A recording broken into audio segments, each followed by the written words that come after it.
নূরে মুহাম্মদ রসুল আরবি আমিনার দোলাল জিবরাইল আসিত চিরকাল নূরে মুহাম্মদ রসুল আরবি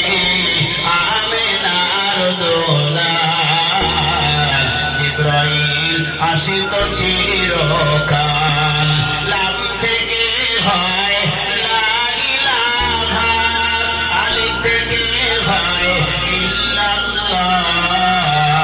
আর মিম থেকে হয় নবী মুহাম্মদ যিনি রাসূলুল্লাহ সুবহানাল্লাহ বলা যাবে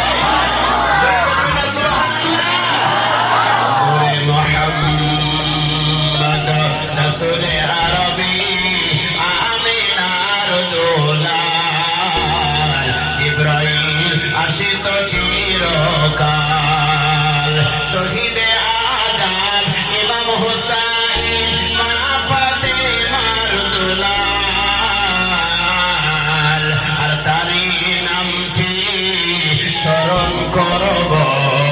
আমরা চিরকাল নূরে মুহাম্মদ রাসূল আরবি আমিনার দোলাল জিবরাইল আসিত চিরকাল নবী না হলে তৈরি হতো না এ বিশ্ব জাহান আর এই কথাটি পবিত্র হাদিসে রয়েছে